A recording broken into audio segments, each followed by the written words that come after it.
I want to give everybody one critical piece of advice today, and that's about the golf swing, but specifically the backswing.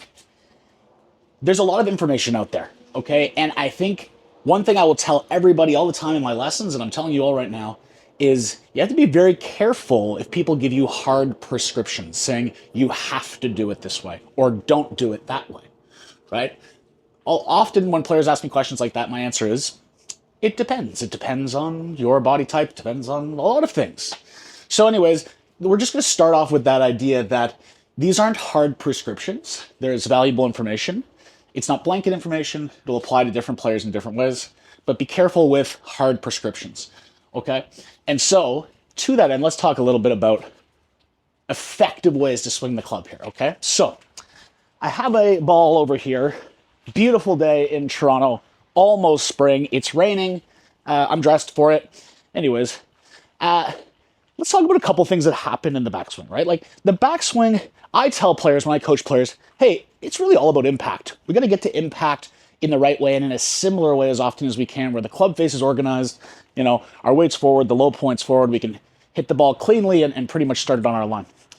But some of the things that happen before that sequence of events and the takeaway and the downswing, obviously influence impact. So we want those things to have positive influences, right?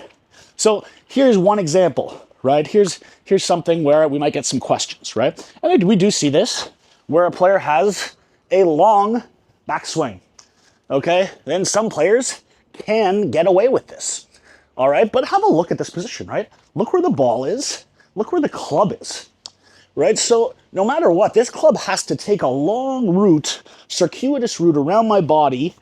In fact, before I can even start to see the golf ball, it's got a long way to travel. And then it's got to go, okay, now I got to get organized for impact and organize the club face for the target line.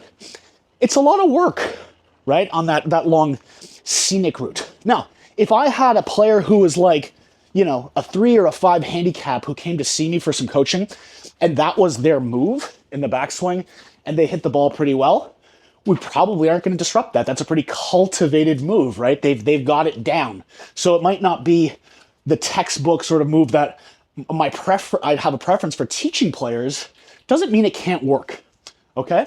But if I do see players who are struggling from this position, one thing we're going to see is that one of the first things that happens, as I said, is the club has to sort of get off the body, right? And that's almost where the club gets sort of thrown into space a little bit.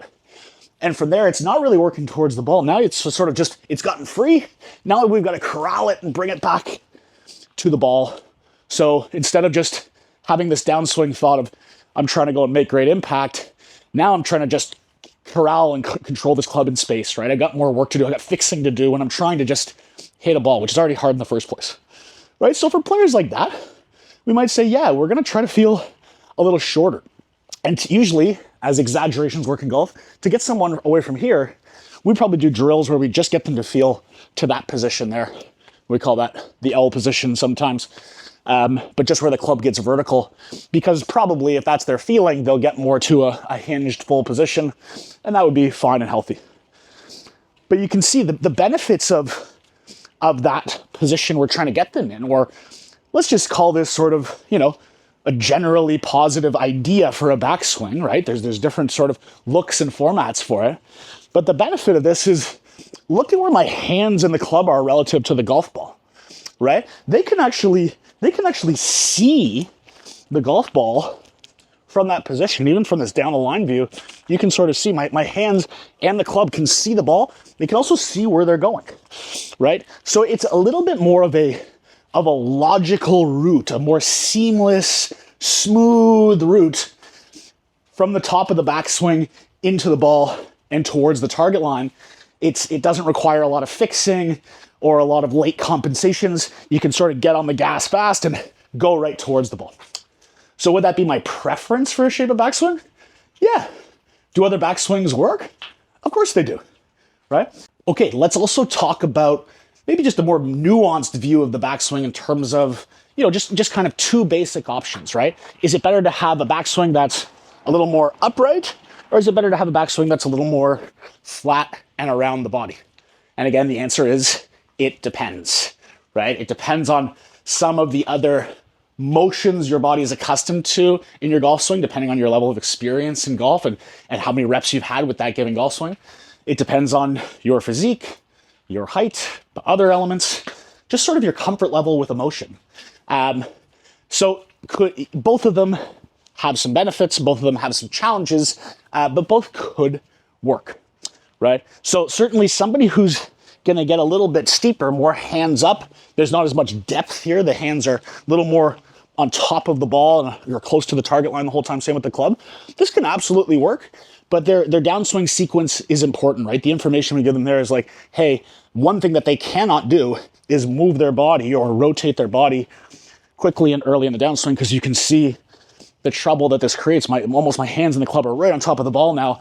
I would have to stall everything out just to try to get that club, one, to make contact, and two, to hope and a prayer organize the club face, and both of them would be nearly impossible.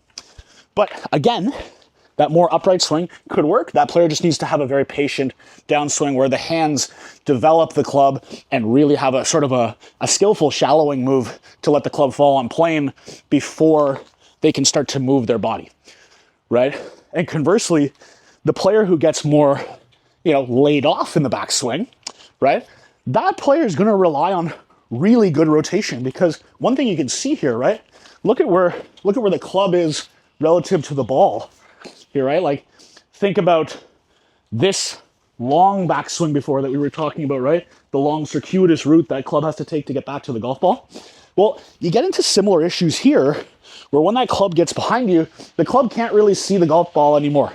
So its route to the ball isn't direct. It has to go around, out and around to get back down here. In other words, it's going to have to orbit you pretty effectively to get down there. And that shallower or flatter backswing is going to be incumbent on a player to rotate better, to turn their body through better.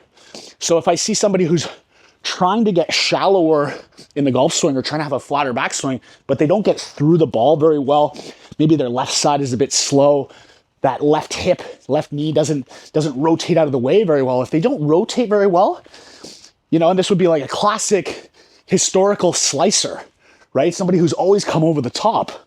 And then they've got this good information that they're like, hey, maybe if I shallow out the swing, right? Maybe I could feel like I'm hitting a draw and I could hit it straighter.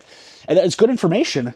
But if their body isn't used to rotating, or if it just can't rotate because of other physical limitations, well, this swing, that's something where if they drop the club inside and have that swing, that's where they're going to get Shanks, Shanks, kind of heely low hooks, or lesser players will miss the ball altogether as it swings out and away from them, right? Without that corresponding rotation on the left side of the body that pulls the hands and the club back towards the target line and around to the through swing. Right, so anyways, a little bit of a summary of some different looks and popular looks of backswings, right? You get the long backswing. Hey, is it wrong? No. Is it right? No. I mean, it depends, right? If somebody's already making it work, okay, great. Let's optimize the characteristics that are helping you make it work, right? The upright backswing, we know what that requires, right? That's more of that patient rotation. They're gonna have to let the arms develop the downswing first. And that more shallow backswing, right, flatter around the body, that person better rotate really, really well with the body, with the trunk of the body, and especially through impact, keep that rotation going so that we don't run the heel of the club into the golf ball or the club into the ground. Anyways, there's a couple of ideas, but keep your mind open. Look at what you're already doing. It's not wrong, right? Could it be improved? Maybe. We can all make some little improvements.